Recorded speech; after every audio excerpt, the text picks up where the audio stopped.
Hi, y'all. My name is Christina Sisson. In the past 20 years, I have taught music at all levels to all kinds of students.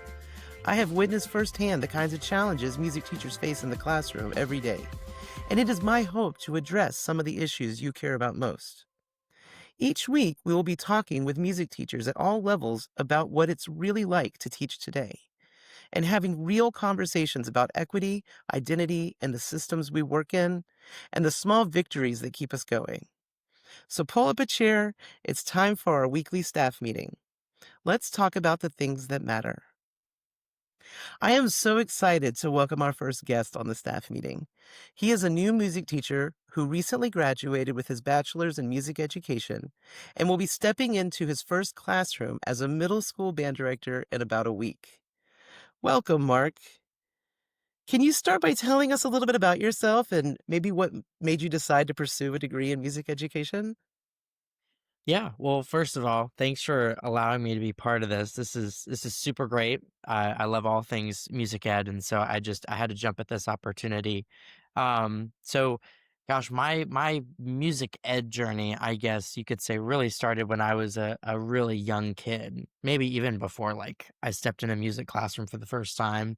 I was a huge fan of the Wiggles growing up. Like those guys, foundational to my educational upbringing. But of course, I was part of music in elementary school like every kid is, and I loved it. It was something I always looked forward to every few days, and I had really great elementary music teachers. And I remember one day I was coming back from music class, and my fifth grade like teacher, she said, "Hey, by the way, if anybody's interested in band in middle school, like I've got a couple flyers here, you can sign up." I was like, "Man, I think I need to take one of those on my way out the door." I did, and that I think that moment was a key, like, shift that just set the trajectory of my life. Um, Went to middle school, was in band for all 3 years, and I learned a lot musically. I can't say that I had the best teacher, and it was a little unfortunate. I think it was a really talented person who knew a lot about music that just really, maybe didn't receive as much training as they should have in terms of how to talk to young kids, and how to prepare young minds for new beginnings. Um, but needless to say, I went on to high school, and that's where I really, like, sank my teeth into everything. Was in marching band, loved that. Um, and I decided probably about, I wish I could pinpoint it to a date, but it just kind of happened when I decided I wanted to be a band director, and that I loved teaching and I loved music so much. Always knew I wanted to be a teacher from the time I was little before I even joined band. And the fact that I knew I could take that element of what I wanted to do and merge it with band, I was sold.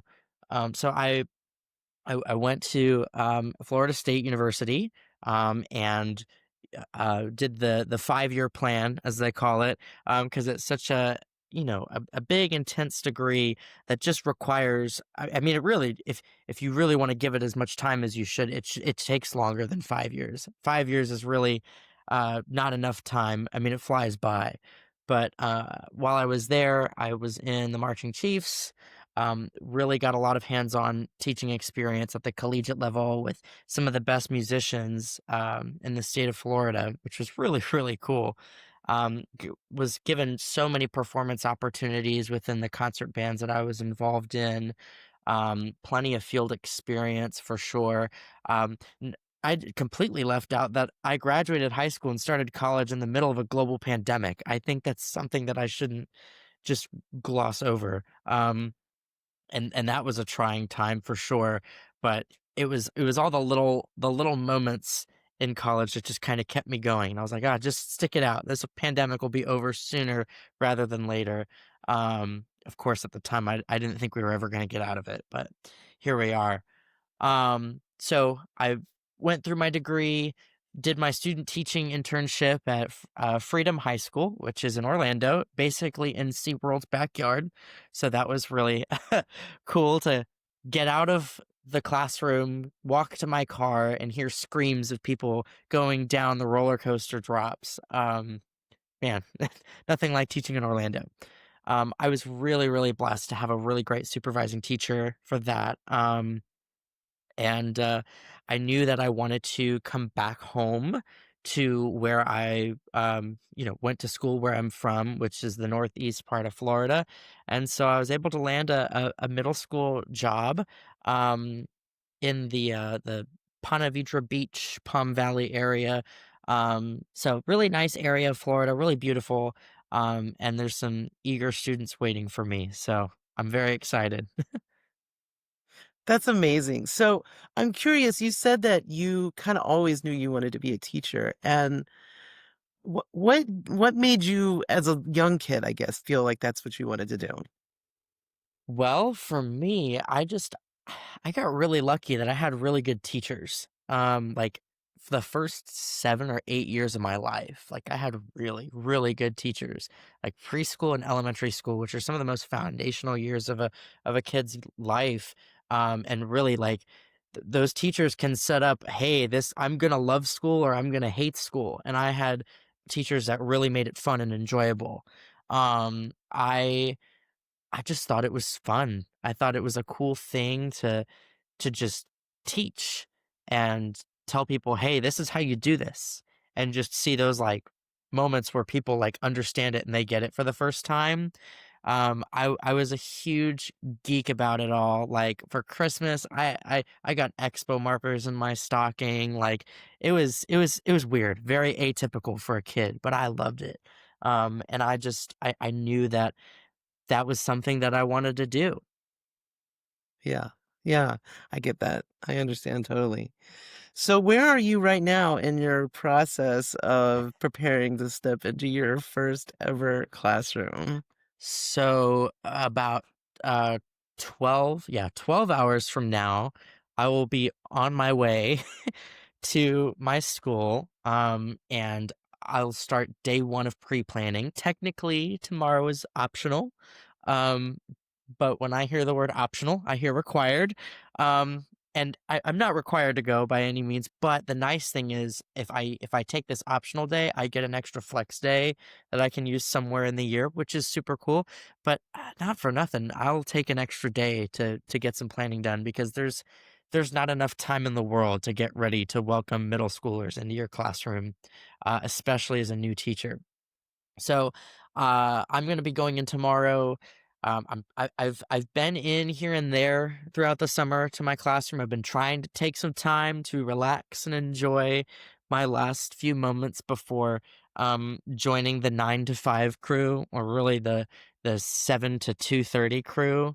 Um, so I've been doing some inventory, kind of cleaning the room a little bit. I am taking over for a gentleman who, well, he stepped in for a woman who left like November in a school year. Just kind of, I don't know if I'd call it burnout, but it was like there were some hints that this lady was burning out, but she also had some family things, I think, that kind of led to her moving to teaching music virtually, which is great. So she hasn't left the profession entirely. Um, but she was the middle school band director at my school when I was in middle school, in the same county. So she was there a while, and this new guy came in, like, basically second 9 weeks, and was there for to finish that year and was there a whole 'nother year, and then he left, and didn't really tell anybody he was leaving until, like, the last couple of weeks of school, and he is now a college band director out in Texas. He had his doctorate. So, from what I hear, he was really great with the kids, but, like, it wasn't his jam. Yeah. Middle school and college are 2 very different, beasts entirely, but, I'm kind of walking into just an unknown scenario. Like, I've heard that the kids are really good players. I see the MPA results, the contest results, and they're great. But the numbers in the program have kind of dwindled, so some TLC, is what I'm being told is needed. The kids just kind of they want some consistency and they want to be nurtured, and I'm all about that. If a kid doesn't feel nurtured, then they're not gonna buy into what you're doing and what you're trying to accomplish. And at the end of the day, I'm trying to build good people and music's just the way that I do it. Um, so yeah, I'm just trying to, that I'm trying to take all the mess and sweep it under the bed and make the bedroom look really nice and clean for day one. And then we're slowly gonna have things creep out from under the bed. We're just gonna tackle things as we go. I think that's the best way to go about it. How are you feeling about being a middle school band director? Was that your first choice of where you wanted to end up? So, no, I wanted to be a high school band director. I mean, let me rephrase that. I want to be a teacher no matter what. And, if high school is down the road for me, then great. I'm a huge marching band guy. I told you I did it in high school and college. And actually, I did it for a year. And when I was in middle school as an eighth grader, my middle school band director was also the band director of the high school that it fed into. And so, yeah, so I'm a 10-year marching bander, which is pretty atypical, but it definitely cemented my love for it. Um, but I applied for a few high school jobs, um, and a couple middle school jobs, excuse me, and, got some interviews, and actually got offered. It was technically a high school job, but it really was a 6 through 12 band job, and, I didn't quite vibe with first of all, the location geographically of the school. I mean, it was in the middle of nowhere. I mean, if I saw a Circle K, that was a landmark. Like, it was yeah, it was I couldn't even give you directions to it. I had to take all these back roads. It was like, if you pass this 3rd tree on the left, you'll get anyways. Um, but, in addition to that, I told myself, you know, I don't have a problem teaching middle schoolers, and I don't have a problem teaching high schoolers. I just don't know if I wanna do them both at the same time. And I liked the concept of being, like, my own feeder program, but I don't know. I just something about it to me just wasn't sitting well, and I just told myself it's okay. You don't have to take the job. And it was a really good interview experience for me. That was the first interview I got and the first job offer I got, which was cool. Um, Interviewed at 2 other high schools and then a middle school job, and that was the one that I ended up taking. And I knew I wanted to end up in my home county, so I just kind of took it and was like, it's a job that pays in US dollars, and there are kids there that are eager to learn, and I feed into a really stellar high school band program, but I am the only official feeder program, so I've got to make sure that I send him some good kids too. But he was super kind, my feeder director. He asked me, he's like, would you like to join our staff? Like, I'd love to have you. And I was like, do you want me to be on your staff? Like, um, I would love to be part of this. And he goes, I think it's important for you as the feeder to be involved in what's going on here. Of course, all of my kids mostly came from your middle school, and they would love to see your involvement because the past two directors weren't as involved, really at all, which kind of shocked me. But, everybody has their own ways of going about their job. But I think it's really cool that I get to kind of be a 6 through 12 band director, but not really. I get to do the high school things, but at the end of the day, it's not my program. It's somebody else's that I'm just kind of being, led into, which is really great. And we just finished band camp at that high school. The kids did so great at their parent preview, but I had a couple students come up to me. For context, again, I feed into this high school, and some of the kids in the high school band have younger siblings that are in middle school at the school where I'll be teaching. And I had a couple kids come up to me and go, "Are you Mr. Stevens?" And I was like, "Yes." They're like, "We're students at your middle school, and we want to say hello." And I was like, "Oh, hey guys." And before I could even ask them like what their names are, one kid stepped forward, was like, "Do you like low brass instruments?" And I was like, "Yes, I love low brass instruments. I'm a clarinet player, but I think low brass is really cool." I told my supervising teacher from my internship about this. He goes, "Man, you should have said no. You should have. That's what middle school's all about. You got to mess with them." So figured I would ease my way into it, but they were really excited. Couldn't wait to tell me what instruments they play, and just how ready they are. Then their parents came up to me and were like, "Hi, we're the parents of the kids that just bombarded you. Um, we're really excited to meet you and get to know you, and anything that you need at all, just like let us know. We have kids in this high school, but we're there for you too."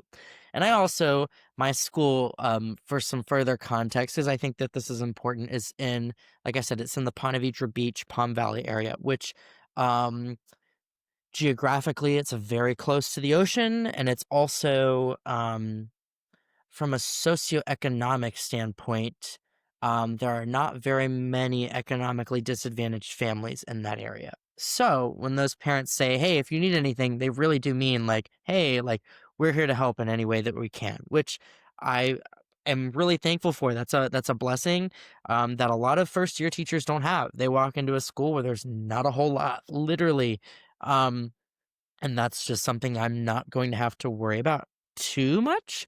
I That's what I've been told. Of course, I'm walking into it going, "We're gonna fundraise everything." But I do anticipate that there will be some parents that will be happy to help volunteer-wise, donation-wise, whatever. So I'm very excited. Um, but back to your question.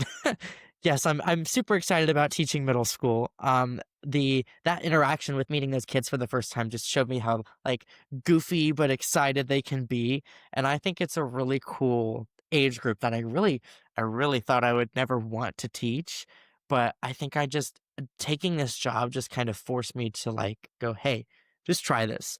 And not for nothing, it's a really good opportunity to, like, sink your teeth in and, get really good at the whole teaching thing, with some lower stakes. I don't have to take a group to marching band competitions and MPA for marching band, and really, I just have concert MPA in March. And then we're trying to rebuild the jazz program. So jazz MPA is kind of, we're not sure if we're going to do that yet, but, um, at the very most, I would have two festivals to take kids to. And that's not until February when they start. So I've got some time. And so I'm just looking forward to getting the kids doing the thing and getting the beginners on their instruments for the first time.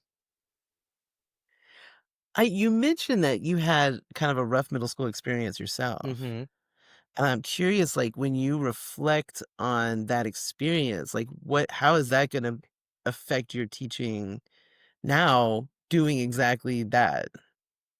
Well, so without dwelling on it too much, my 6th grade year was great. That was fantastic. I won't talk bad about that. That year was really foundational. It obviously I came back, so it was enjoyable enough to where I wanted to keep doing it.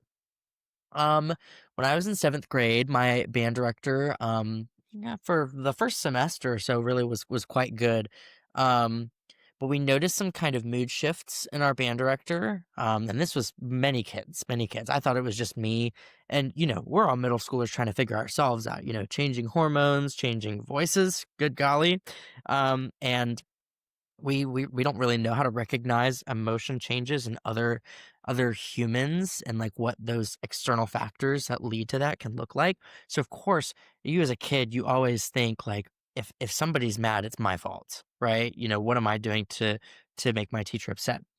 Well, we did not realize our teacher was pregnant, and she did not tell us until like right before she was going on maternity leave. Well, that kind of got in the way of her mood. She was in a bad mood more than she was in a good mood. Like, we really appreciated the good days because they were few and far between. And that was her first child, and so that's always something that's new to experience for any woman, or any person that's giving birth. Um, but we definitely had some needs that weren't being met emotionally, and I just remember a few times in middle school where I didn't feel like my presence in the room was appreciated. I definitely felt like I was more of a burden and not somebody that, like, my inquiries and my curiosity for music wasn't being met with the needs wasn't being met with the fulfillment that I needed. Um, and that kind of stunk, honestly. There were a couple days where I'd come home, like physically upset because I loved band so much, but I had a teacher that was really getting in the way of that. And like I said, that teacher was actually teaching at the high school that I was zoned for, the one that my middle school fed into. And it got pretty bad to where I decided to go out of zone for high school. The band program at the high school I went to was a bit better funded, bit better, more appreciated by the community. And it set me up definitely better for college readiness. Um, and I got a new teacher. I did. I actually had two new teachers. I had one band director my freshman year and one band director my sophomore through senior year. But it was definitely the right choice. Um, and as far as I know, the middle school band director I had doesn't teach anymore. I think she had another job or two after my school, but she's not teaching in schools, and I think that's for the better, and not to say that she's a bad person by any stretch, but I just don't know if teaching was for her. And so I reflect back and I go, what were things I needed as a kid now that I've gone through all the college classes and the psychology and the child development courses, and I needed somebody who fostered my curiosity and who would just recognize that I cared about band a whole lot more than most other kids did.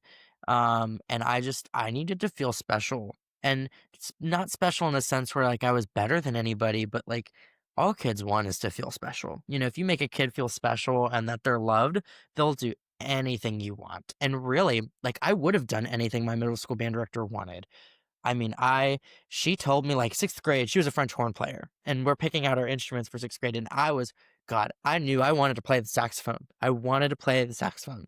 And during instrument petting zoo day, saxophone guy was MIA. He did not show up. And so nobody could try the saxophone. And man, I was so mad because I was just ready to just get on that thing and like just shred some notes out, right? Because I was definitely going to be able to, right? But I tried every instrument. I tried the flute. The flute lady was dead set. She's like, "You should play the flute." I was like, "Mm-mm, not happening. Like, not my thing."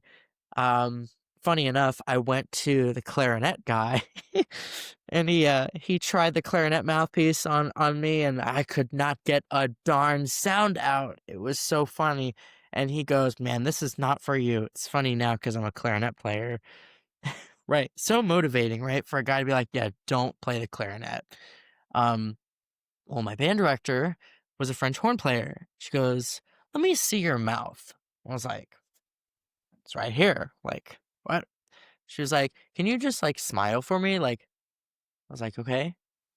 She's like, "Well, you've got a slight overbite, but we can work around that." She goes, "Your lip shape is actually really good for like being a French horn player. I think you should play the French horn." And I was like, "That's it. I'm playing the French horn because she told me I look like a French horn player. Of course I'm going to play the French horn."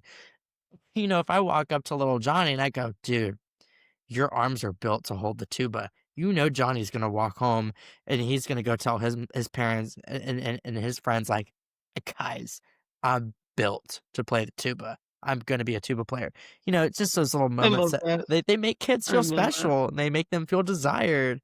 Um, and so I went home. I was like, "Mom, I'm gonna play the French horn." And she was like, "No, you're not." And I was like, "What do you mean?" And she's like, "Well, I'm not paying thousands of dollars for a French horn that you might not play ever again after this year." And I was like, "Okay." She's like, "Plus, ta-da, we have a clarinet." And I was like, uh, I'm not playing the clarinet. This guy said I was really bad at it and I shouldn't do it. It's like, at least let me try the saxophone. She's like, "Oh, no, no, no. We have a clarinet." And, it's really ironic that now I have a several $1,000 clarinet sitting here in my room when the initial reason was we're not paying thousands of dollars for a band instrument. And lo and behold, and I love the clarinet. It's a really cool instrument. Honestly, I feel like that's one of the instruments that most people going into teaching middle school are terrified to teach the most. And it's the clarinet because it's so many darn pieces. And thankfully, I know all about that thing and all of the baggage, good or bad, that comes with it. So I definitely feel in my wheelhouse that that's something I can handle. But circling back, um, like eh, uh, I'm thankful for having the middle school experience that I had because it taught me how I shouldn't treat a kid and how I should treat a kid and what I wanted and what I should give to kids. And really, like, there's no reason to like push a kid aside and just like not care about them. I mean, if that's really the case, teaching might not be the thing for you, and that's okay. But for me, like I just want kids to enjoy music and have an appreciation for it and have some fun with them while I do it. There's kids out there whose their teachers are really the closest thing they have to family. And I recognize that. I grew up with those kids. My elementary school I went to, there were 15 families that were homeless, and so, like, school was literally home for them.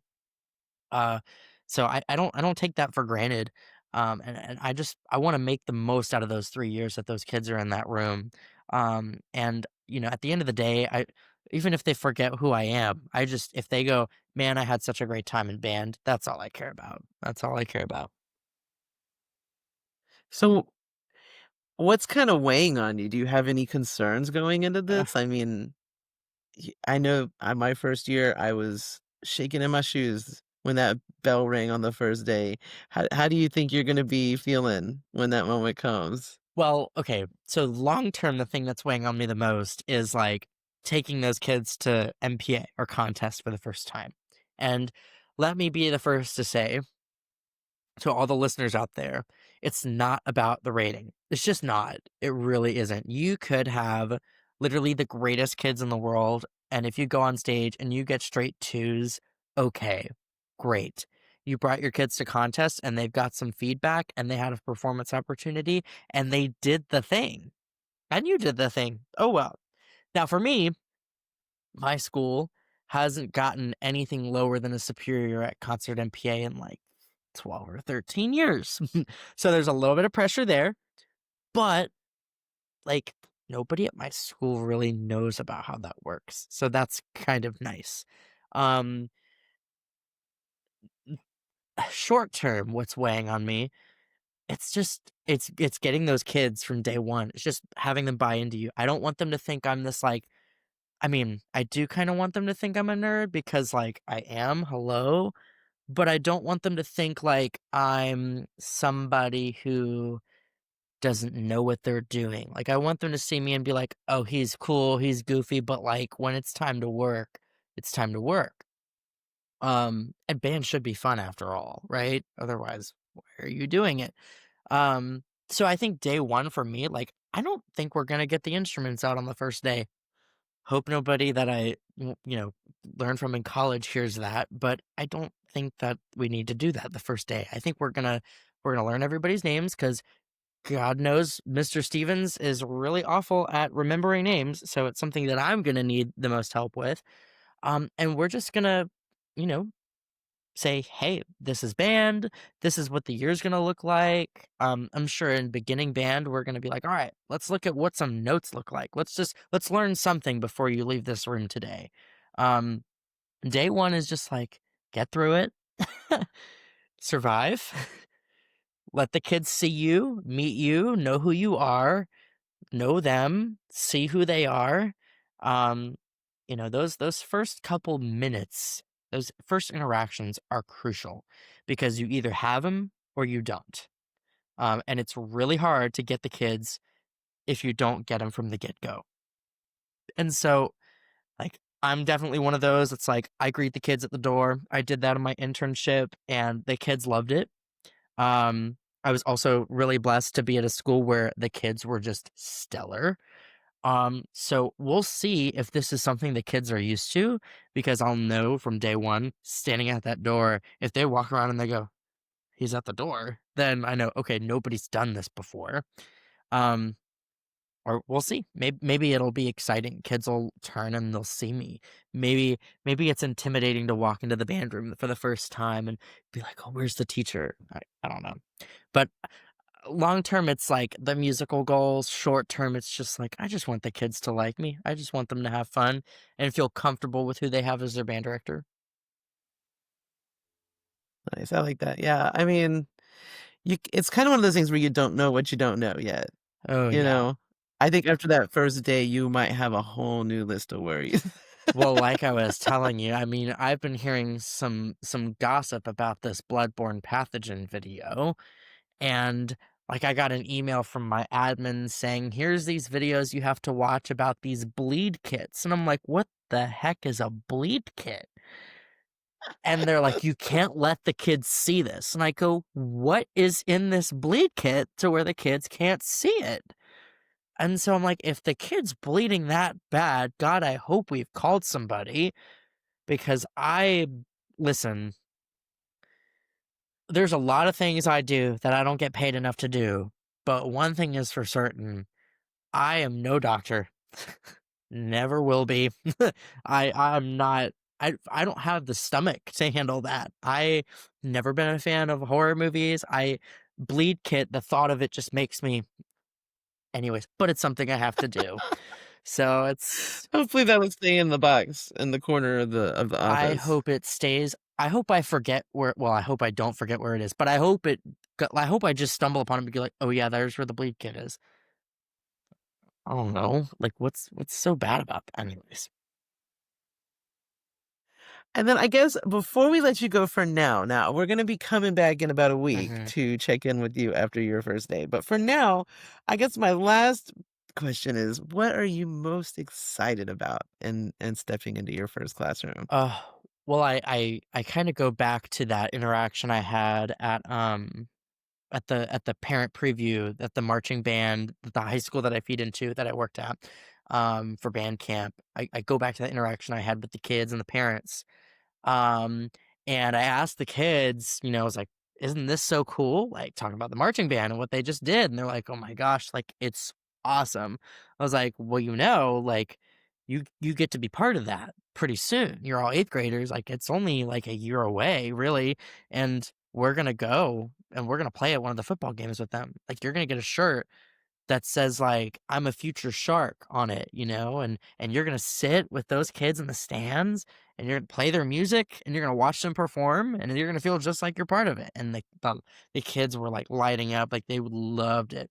And so for me, like I think, okay, so those parents have kids in middle school and they have kids in high school. Like, what's that gonna be like when like my eighth graders from this year are at band camp the next year and doing marching band. And like I'll only be like 1 year into my career, but I'll still get to reap some benefits from that, like it's seeing the kids grow up kind of thing.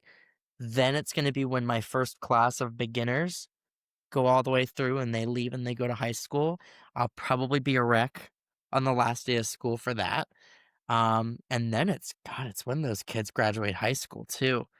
Um, I'm just looking forward to the career of memories that I'm gonna make. Like, you're never gonna forget those first group of kids. Like, I'm never gonna forget those kids from the high school I interned at.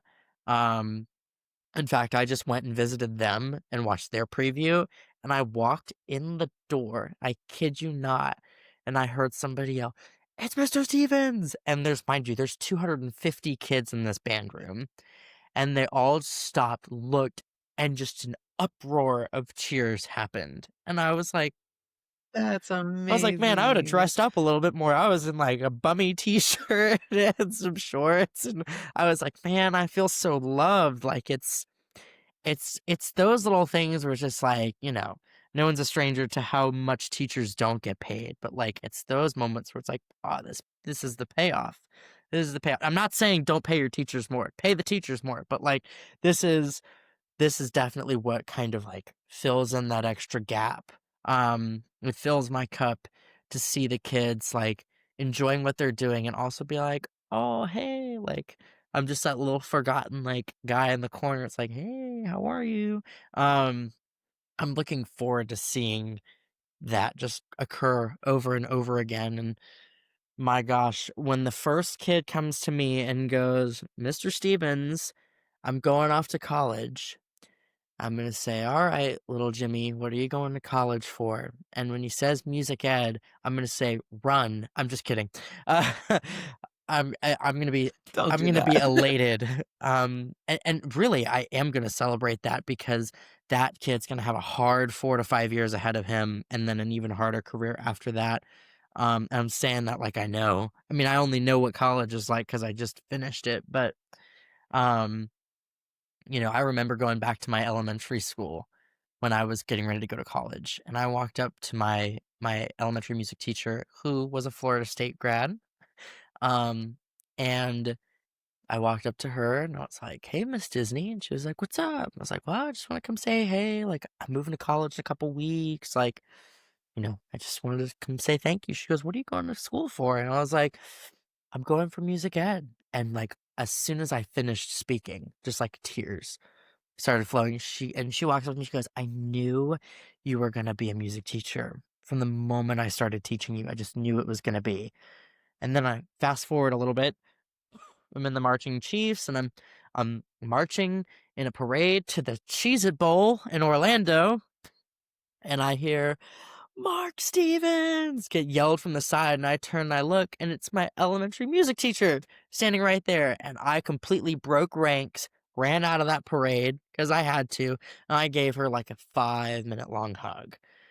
And one of the grads was like, "Why did what you have to?" And I was like, "That was my elementary music teacher," and they were like, "Never mind, you had to do that." I was like, "Yeah." I was like, that's the only time she saw me doing my thing at college." And now she's retired, and she actually just messaged me a few weeks ago and was like, "Oh, congrats on the job. Like, I'm so excited for you to get started teaching, and I'm so glad that you'll be back home doing it too." And she was like, "Let me know if you need anything ever. Like, I'm still around." So just those little things. I think for a lot of people why they go into music ed, it's because of the people. Like, yeah, we love music, but, like, if I loved music that much, like, if I loved music truly, and it wasn't about the teachers, then I probably would have either, like, written music for the rest of my life or performed it, and that's no shade to the people that do that. They are way more talented than I will ever be, and those are the people who keep the culture progressing in our world. But for me, like, I think about my elementary music teachers. I think about that middle school band director who could have been better. I think about my high school band directors. I think about my college professors, and I go, man, these people had such an impact on me. Like, I'll, I'm, I'll be blessed and truly lucky if I can do that for one kid. And if only one kid is touched by what I do, then job well done. Job well done. Yeah, that's incredible. Well, I guess for now, Mark, we're going to let you go. We're going to say goodbye and we're going to wish you well in your last week of training. And in just a couple seconds, we're going to be right back here again, hearing about the end of your first day. And I very much look forward to it. I'm really So glad I until then, my I'm really friend, glad I got my hair cut today because it looks terrible, by the way. And I've had a busy day. But listen, I'm glad I got it cut short because when you see me in a week, you're not going to be able to tell from my hair at least how crazy the day was. Because if it's shorter, it won't be able to move a whole lot. See, if it was longer, it would literally look like I just finished my first day. But I mean, you should all start placing bets on how many cups of coffee I had. Um, and man, it's gonna be a day, but it'll be from my we may office. both be looking kind of haggard, because that's going to be the end of my first day Right. too. So Oh, trauma bonding. I love it. yes, yes, yes. So we're going to be right back here in a little while and I'm just going to leave it there and we'll come right back. So we're back here with Mark, and he has just completed his second day of teaching middle school band. Mark, you got to tell us, how has it been going? Oh, it's been great, man. Um, it's crazy walking in on that first day and having kids walk into your classroom and they're sitting in there and you see their faces and they're looking at you and you're like, oh man, yeah, I'm the person in charge, right? Um, I need to know what the next steps are. Like nothing prepares you for that. The internship doesn't, the field experience that you complete in college doesn't. And that's no fault of like anybody. That's just when you don't know what it's like to be the only person until you're the only person. And it's a lot, especially when you're in charge of setting all the rules, all the expectations, all the procedures, which that's been a big thing for me is kind of rewriting some procedures on stuff. So like I made a decision, pretty early on, like first day I'm going to show them like this is how we do things. So like they came in and my smart board, which I was telling you earlier, like I'm very technologically not savvy. It took me 30 minutes to make a welcome screen. It was very basic. Probably very easy for most people to create, not me. But you know what? We did it. And it said, "Welcome. Please come in quietly and have a seat. Backpacks go under chairs." And that's all it said. And it had a little like school logo on it. And you know what? I came in after greeting everybody at the door, which is a huge value of mine. It's a value that my principal has too. Um, After doing that, I walked into my room, first period. Granted, I've got little sixth graders, so they're really impressionable, my first period. And they were all sitting there quietly, and their backpacks were under their chairs. And I was like, all right, great. And I remember walking in, and this was like 5 minutes before like the bell rang. So we do homeroom at my school, and my homeroom is my first period. So these kids got in my room like 7:15, and school doesn't start till like class doesn't start till 7:30, and they're all just sitting there like, quietly. I walked in, and I just kind of did this weird thing that my supervising teacher would do. He'll just kind of stare at everybody, and these kids were staring at me like, "Is this guy okay? Oh my god." Mom, come back. I'm not ready for this. And I looked and I went, I'm so excited. And one of these kids looked at me and I looked at them and was like, aren't you excited? And they were just like, they started giggling. All the kids started giggling. I was like, guys, it's the first day of middle school. And they ate it up. And I mean, they're the most precious little kids ever. I mean, they're sixth graders, but really they just look like fifth graders that don't know where they are. And that's because they're fifth graders that don't know where they are. They're like, oh my God, they're holding these schedules, walking around, running into walls, and they're trying to find their way around this giant school. And I just think it's the most adorable thing ever. Um, so the first impressions were great. Kids were chatty. And they're gonna be chatty on the first day. They haven't seen their friends in 3 months, and, it's really great to see them interacting with each other. I was instituting, like, my attention grabbers, which for me, that's just raising my hand. When I raise my hand, everybody else raises their hand. The talking stops, the eyes go to me, and I tell the kids straight up, like, "Hey, do you like it when teachers yell?" And they're like, "No." I'm like, "This is so I don't have to yell. It's to save my voice, and it's for you to not get yelled at. So it's a win-win." And they're all like, "Oh." And what was really great was all of my students in seventh period, I also have in fourth period because my seventh period is my jazz band, my fourth period is my advanced band. And all those advanced band kids knew what this was. So when I walked into jazz, it was day one. And I treated it like it was week three and they already knew what was up. I walked in the door, I held my hand up, and they all went, and I was like, yes, we got him. Like, you have to get them from day one. And so if anybody's like going into year one of teaching or is about to have their first day or is like, what do I do day one? Listen, if you don't pick up the instruments day one, that's great. We didn't pick up the instruments on day one. And that's mostly because most of my instruments are getting repaired right now. But if you don't grab them from day one and set your expectations, like it'll make it a lot harder for you, uh, you know, as the year goes on. And every teacher that school is saying, be mean the first few weeks, and mean is a harsh term. But they're like, be stricter, okay? And then when you can pull it back a little bit, they'll like that. They'll appreciate that. They'll feel that you trust them and they'll trust you. But if you don't give them enough restriction from the beginning, then they're going to take advantage of you. And it's so true. It's so true. Um, I've had a lot of core teachers come up to me and say, "Man, my kids are so excited about your guitar class, or they're so excited about your band class. Man, these kids can't stop talking about it." And that makes me so happy.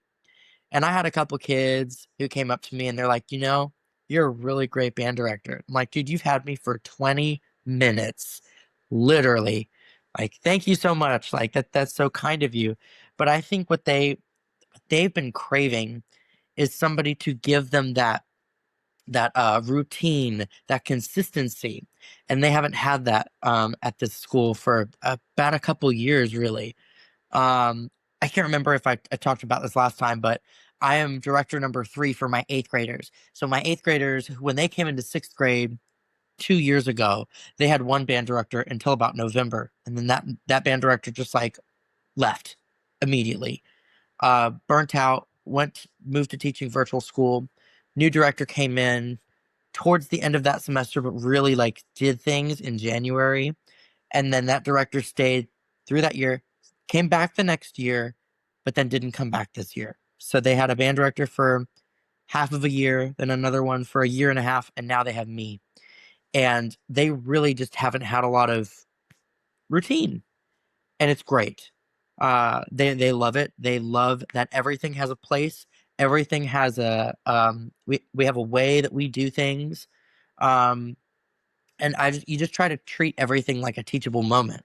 So like if a kid asks me, "Can I go to the bathroom?" It's like, "All right, everybody, let's talk about the bathroom rules." It's just hitting all these things. Um, I don't know. It's just been really really nice. Tomorrow is my first early release day, which is going to be great. Um, but we also have assemblies starting tomorrow, so that's going to throw a mix into things. And this week's just a really chill, like get back to school week. And so I've printed off a lot of word searches. Man, I've cut down a forest with how many word searches I've printed out, and I feel awful about it. But I want to keep the kids engaged in something, and I want to keep it music related. I'm There are those teachers that will like, you know, throw a movie on for kids, and that's great and all. But like, if I can get them doing something that's like an equivalent in terms of workload, but that still keeps their mind focused on like what we do. That's great. Like all the guitar kids tomorrow, today we talked about the different parts of a guitar. We labeled a sheet together as a class. Here's the different parts of the guitar. And man, you wouldn't believe how many kids thought that the nut of the guitar was so funny. I was like, "You guys know what this is called?" And they're like, "What?" And I was like, "It's the nut." And they all went, "The nut?" And I was like, "Yes." And so then when I talked about the saddle of the guitar, which looks a lot like the nut, they were like, "Is that the peanut?" And I was just like, "Oh my God." Like it's just silly middle school humor.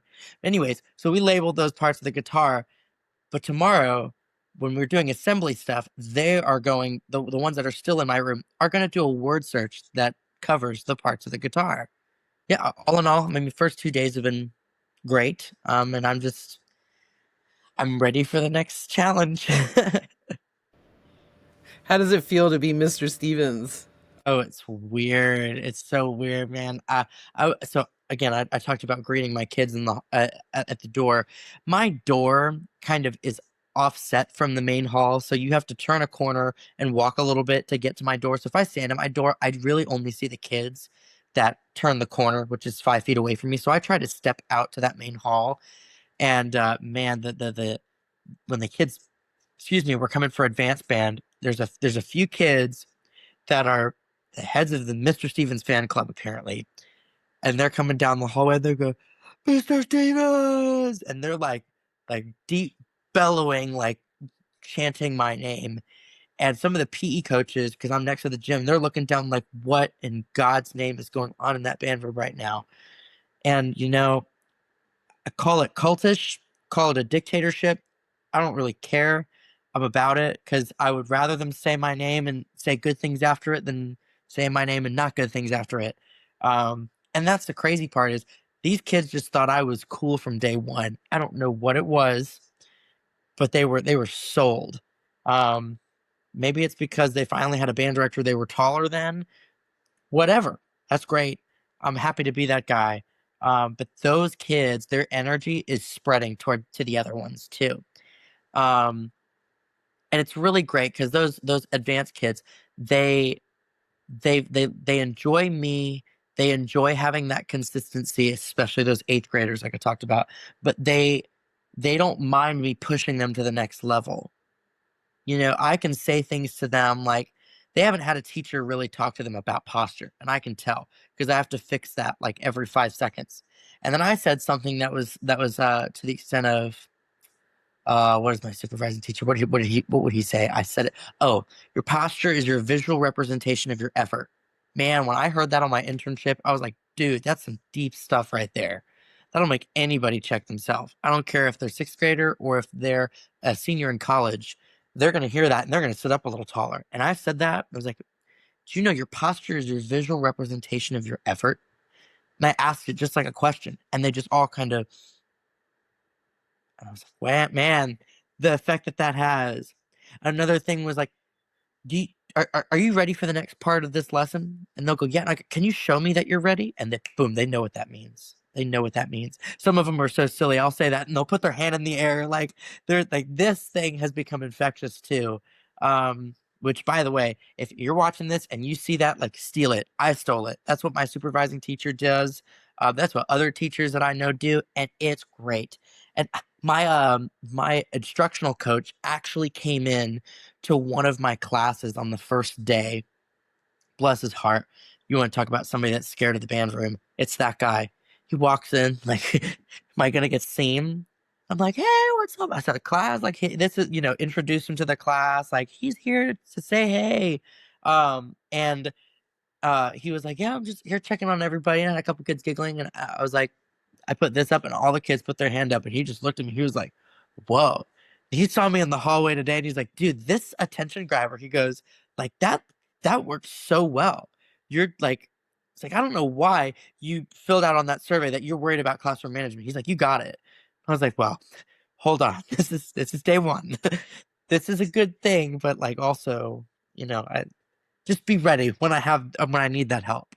But he's like, "No, that's a great thing that you started that from day one, and you had everybody doing that too." I was like, "Oh, I don't move on until everybody does this." So, um, but it's weird to hear my last name. Couple kids figured out what my first name was, and I had a couple kids I caught saying like, "Oh yeah," they're like, "Mr. Mark Stevens," and I was just like, "Did I just hear my first name?" And there I was like, "No." And I was like, "Oh, okay. That's probably my ears, old man ears." And they're just, I'm so lucky. I have such good kids that love being in the music classroom. And I, man, there's probably a first year teacher out there who is hating listening to me talk about this because I know that this is not it for everybody.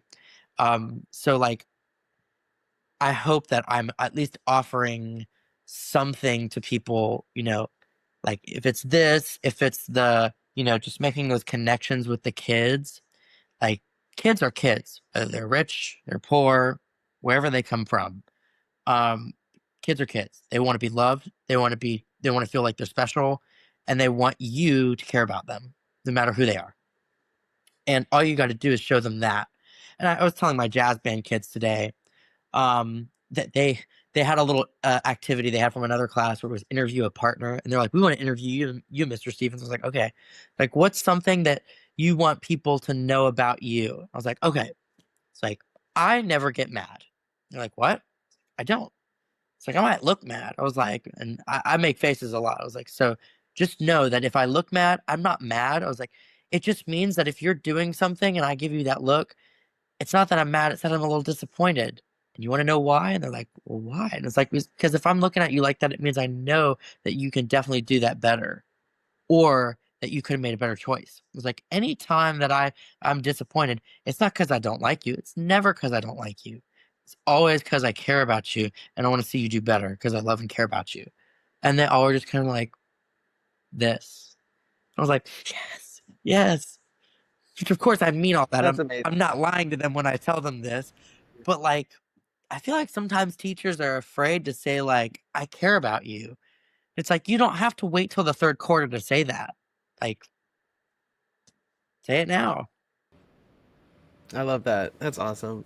So I guess before we say goodbye for now, um, I'm curious kind of what you're most excited about, and maybe what you, at this point now, having taught a couple days, what is it now you're most concerned about? So your high and your low. So I think they're both kind of the same thing, honestly. So the concern for me is that the establishment of the routine and of the procedures and the way we do things is going to take a really long time. And it is. It just is. And that's where the consistency comes in. And the only thing for me is it's very easy for me to get exhausted doing the same thing over and over again. You know, the definition of insanity is doing the same thing over and over again and expecting the same results. And so for me, it's looking for new ways to keep the same routine going. So that way it stays fresh for the kids and it stays fresh for me. But what I'm really excited about is when I've done that, what the result's going to look like. So, like right now, if I walk into the room and I put my hand up, it takes probably a solid 20 seconds for everybody to really lock in and see that. You know, the first 2 seconds, half the kids' hands are up. Okay. Solid majority. But then the rest of them kind of trickle in. I want to walk in and within 3 seconds, everybody's hands are in the air. But that takes time. I want to be able to just kind of look at somebody if they're doing something that they shouldn't be, and for them to just understand, like, hey, I'm not mad. We just need to evaluate, is this what we're supposed to be doing? Is this what's being most productive?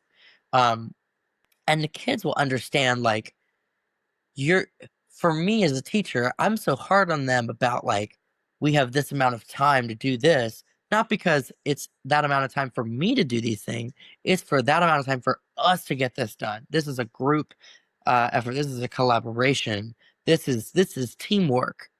And so the sooner they realize that, then they're going to buy into it, and then those things will start to become more natural, happen more efficiently, and it'll run really smooth. Yeah. Well, we are all so thankful, Mark, that you came to kick off this podcast. And I am so excited to be checking in with you throughout this school year to see how things are progressing, and wish you all the best with your students this year. And I can't wait to hear how it goes. Thank Thank you. you so much, Mark. Thank you.